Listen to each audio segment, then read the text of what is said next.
This is one of the largest gathering of diplomats, probably outside Delhi. And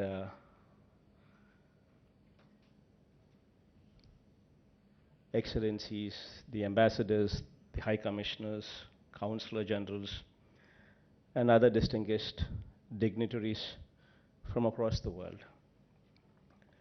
Representatives from Mongolia, Australia, Austria, Bangladesh, Bulgaria, Canada, Egypt, Estonia, Georgia, Indonesia, Japan, and the list goes on. I thank all of you for coming over here, and I welcome you, all of you, as well. More than 30 countries, more than 50 representatives, 16 ambassadors, all of them, I sincerely thank from the deepest of my heart. Today, I think this is one of the one of the unique initiative what has been started over here, and the sincere thanks to central government for actually coming forward to make this a reality. I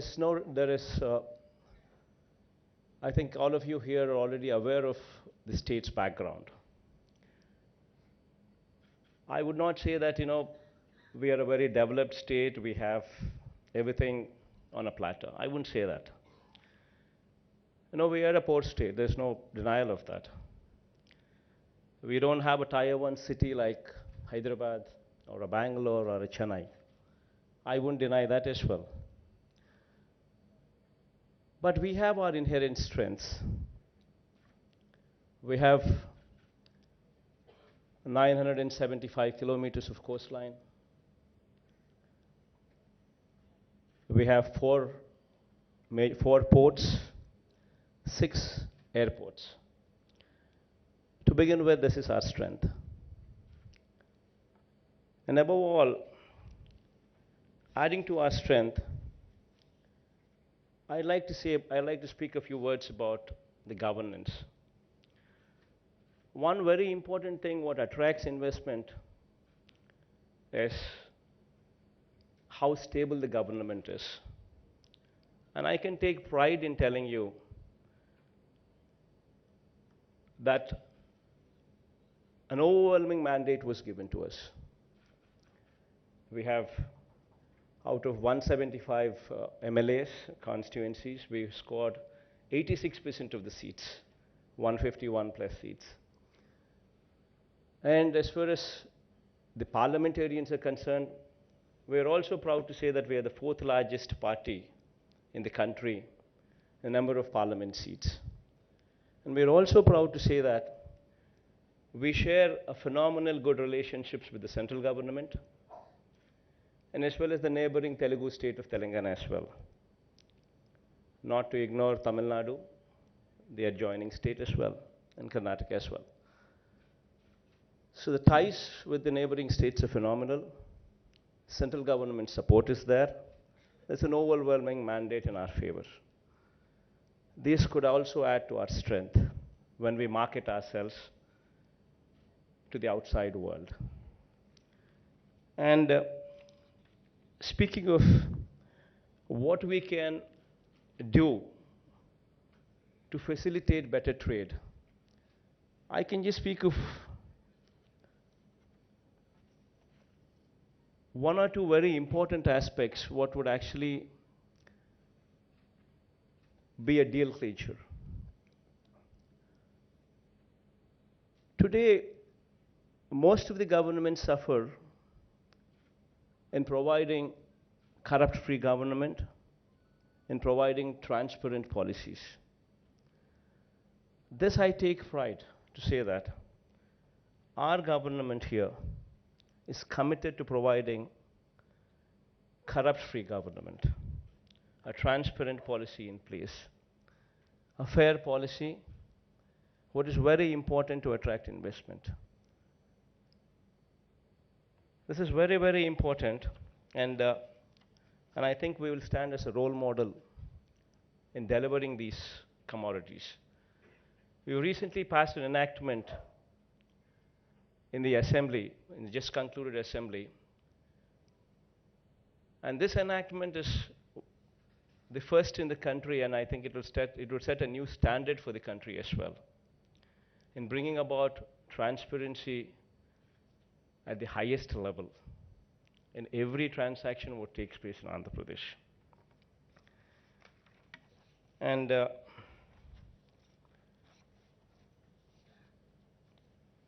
I think a few of these 60 days of our governance,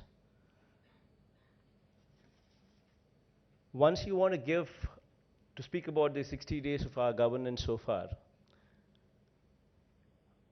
everybody stands here and, all of us stand here and then we say, we've done that, we've done this, we've done phenomenally well and all those things.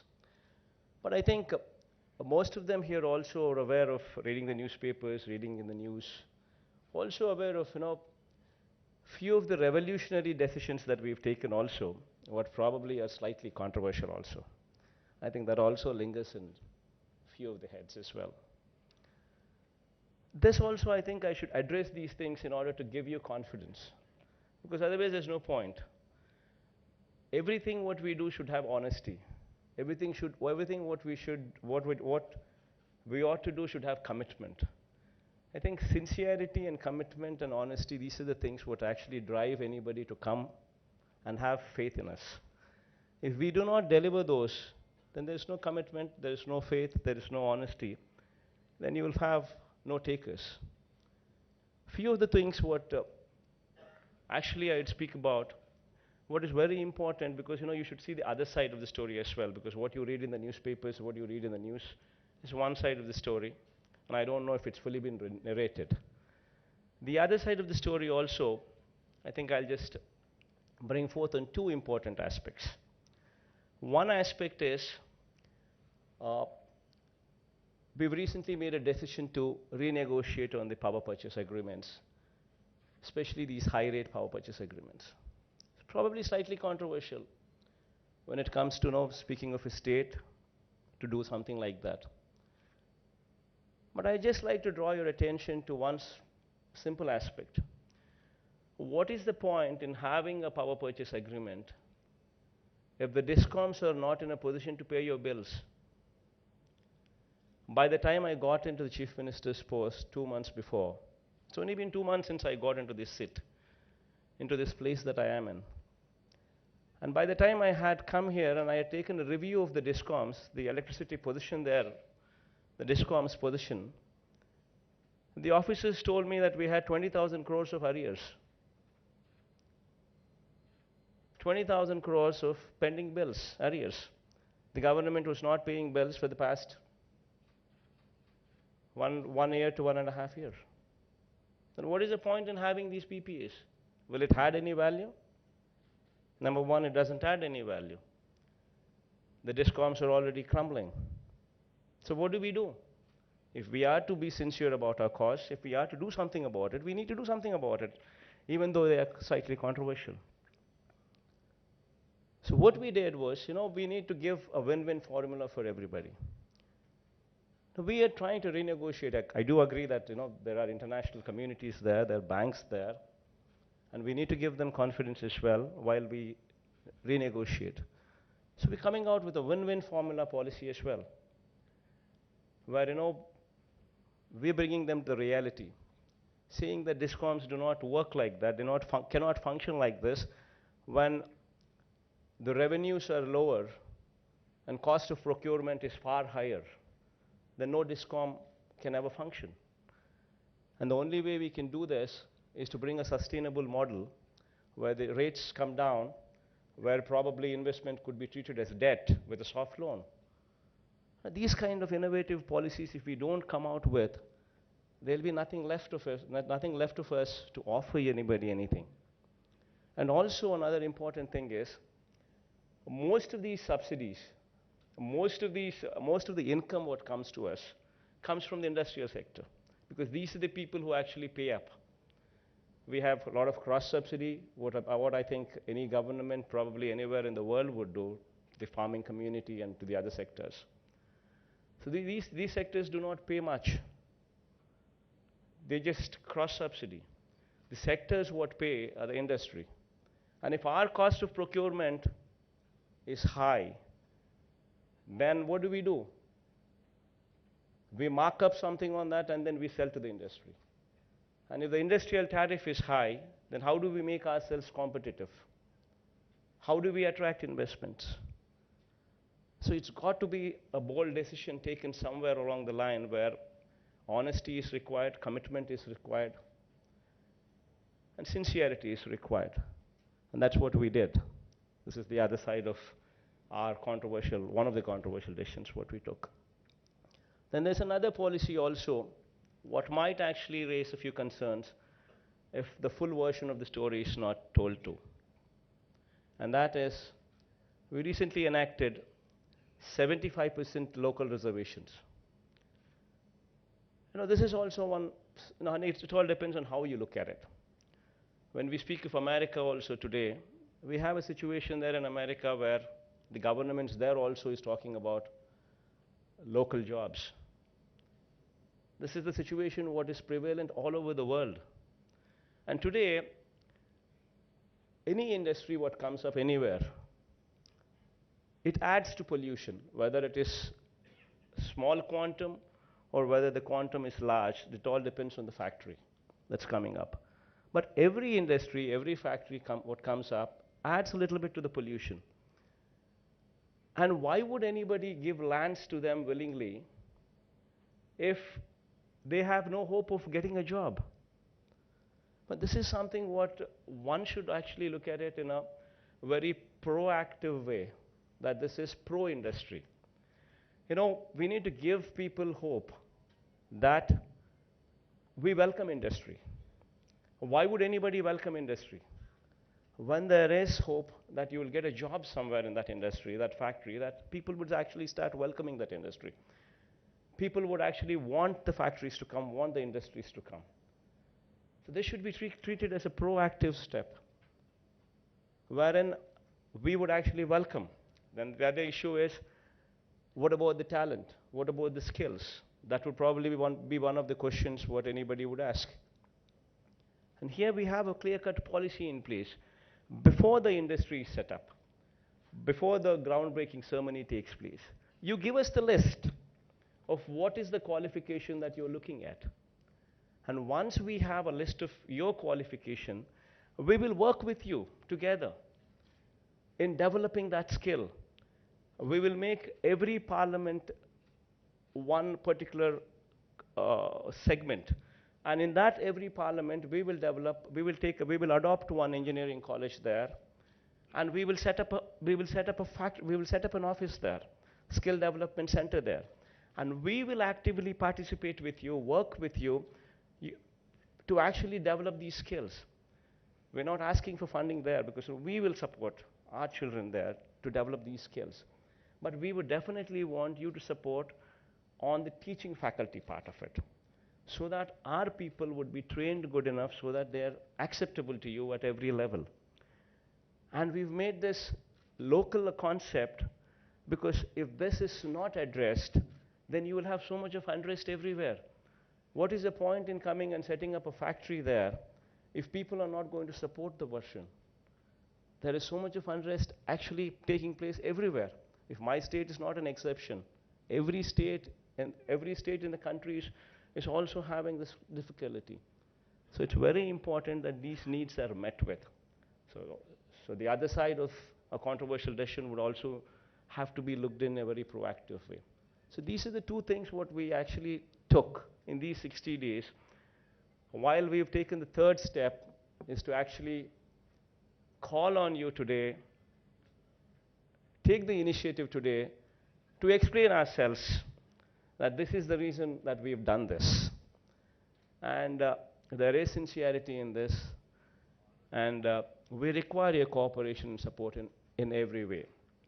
This is reality. Yes, what Andhra Pradesh can offer you, well, these are the issues what I think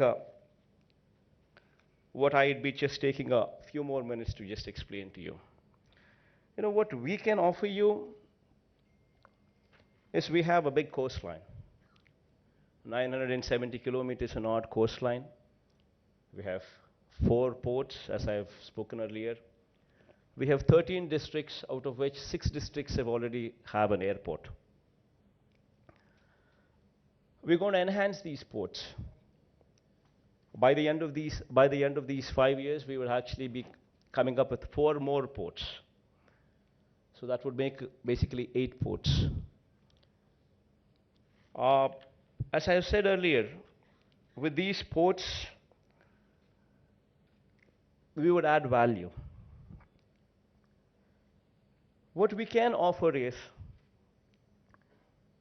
what Andhra Pradesh needs, I would say.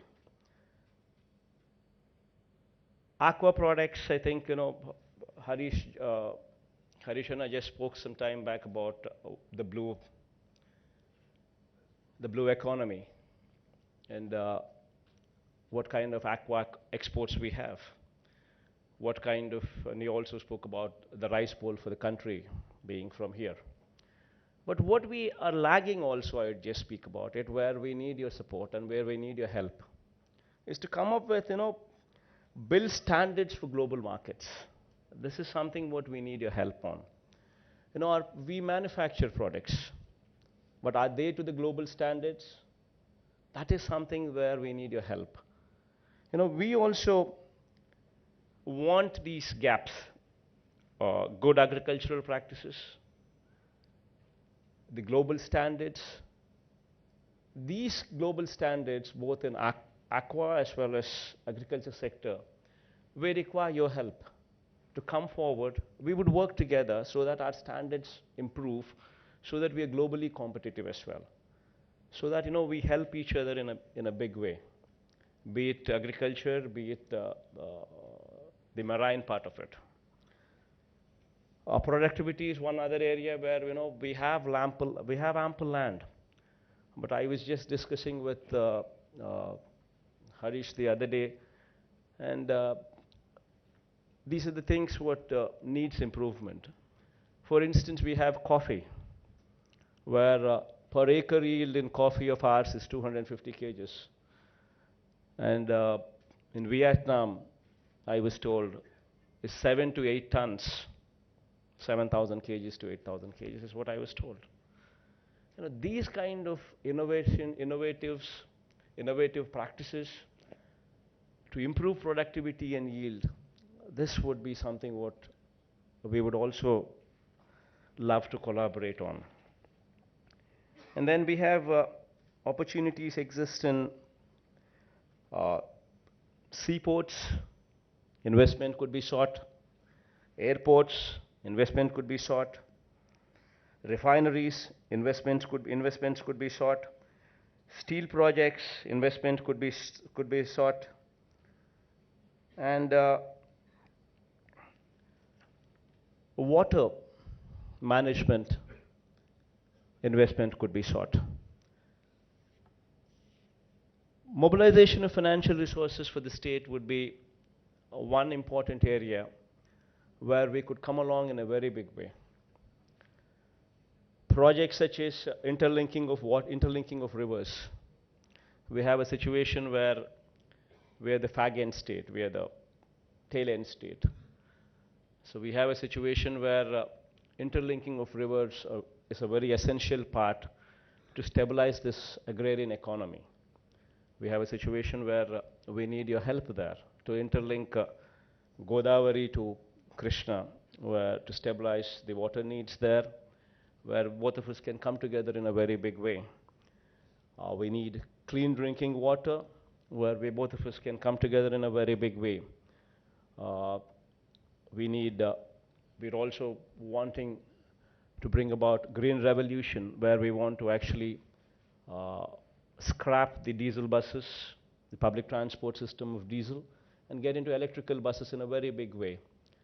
So this could also be an opportunity where both of us, all of us could come together in a very big way. Food processing, research universities, Airports and seaports I've just mentioned earlier. Metro rail also in Visakhapatnam is something what is being seriously contemplated. That could also be an area where where we could work together in a very big way. Of course, Vijayawada and Guntur also, metro rail also, is a proposal that we have in mind. And also support for our